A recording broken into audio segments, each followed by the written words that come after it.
Hello friends, welcome to another captivating video of Wisdom Zone. This is Shubro and I hope you have guessed it correctly. Today we have the third part of Advanced English Vocabulary, where we are going to discuss 5 advanced English vocabulary for spoken English, and after a long time we are going to go ahead and see the third part where I'm going to discuss 5 advanced English vocabulary which would be imperative for spoken English and day-to-day communication. So if you haven't subscribed to Wisdom Zone, do not forget to subscribe to Wisdom Zone and hit the bell icon. So without further ado, let's get started.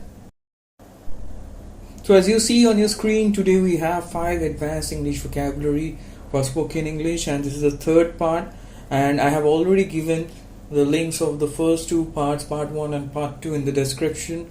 If you haven't checked it, please go through the first 2 parts, and that's going to help you to enrich your spoken English more and more. So today we are going to straight away dive into the 5 advanced English vocabulary, part 3.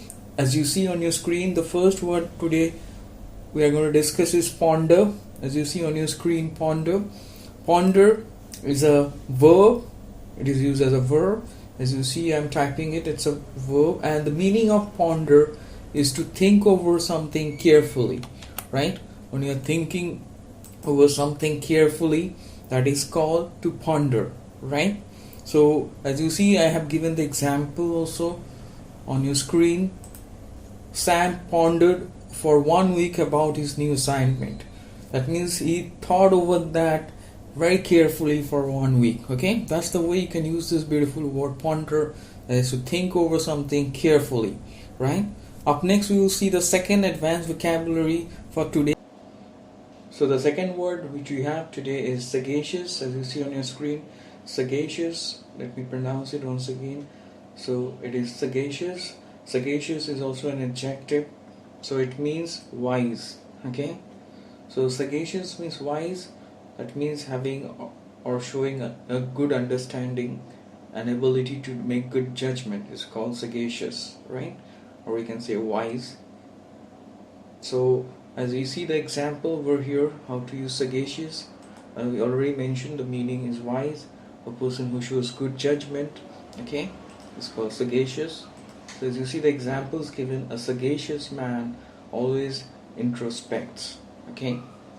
So that's the way you can use this adjective, sagacious. It is a very useful one for day-to-day conversation. Right. Up next we will see the third word, benevolent. As you see on your screen, is benevolent. Again, I'm pronouncing it, it's benevolent. It is an adjective and it means kind and helpful, right? So as you see, I have given the example on the screen. Benevolent. Benevolent means kind and helpful. As you see, he is such a benevolent man that everyone respects him. That means he is such a kind man that everyone respects him. That's the way you can use this beautiful word, benevolent, which is an adjective. Benevolent is a beautiful word which you can use in your day-to-day conversation. Instead of kind, you can use benevolent, right?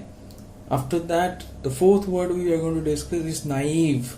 As you see, I'm going to type the meaning also. The fourth which we have on your screen is naive. Okay, a naive is a very interesting vocabulary which is imperative, and you can use that in your spoken English day-to-day communication. So naive means, as I am typing the meaning, a person who is ready to believe someone, who can easily trust someone and believe that others are telling the truth, right? So a person who is kind of innocent, okay, who is always willing to believe others and he thinks that the others are telling the truth, right? It may not be the case, but a person who is naive always believes that others are good and others are telling the truth, right? So that's the meaning of this word naive, and it is also an adjective. So as you see, I have given the example. He was very naive to trust his friend and lend him a huge amount. That means obviously he believed in his friend, okay, he believed that his friend was telling him the truth, okay, and he was naive enough to lend him money.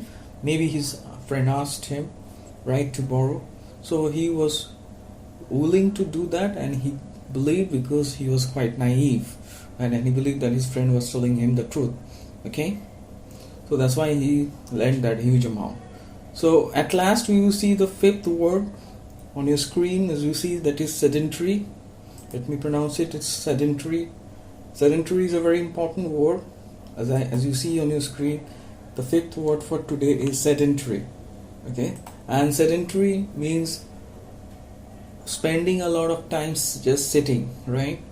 We can also say sedentary lifestyle, a lifestyle where you spend a lot of time sitting, right? As I'm typing the meaning, it is also an adjective, that is spending a lot of time sitting. It's called sedentary. Okay, it is also an adjective. As you see, I have given the example. A sedentary lifestyle can cause severe obesity, right? So as you all know, if you remain sedentary and if you spend a lot of time sitting and you don't do any kind of physical activities, then it's going to affect your health. It's going to make you obese, right? So one should not lead a sedentary lifestyle. So I hope you understood this 5 amazing vocabulary and try to use them in your day-to-day spoken English, day-to-day conversation. And do not forget to subscribe to Wisdom Zone, like, share and comment. And if you haven't watched the previous 2 parts, the link is given in the description box. You can check them out also. So stay tuned for further informative video. I'm quite sure you liked it, and don't forget to hit the like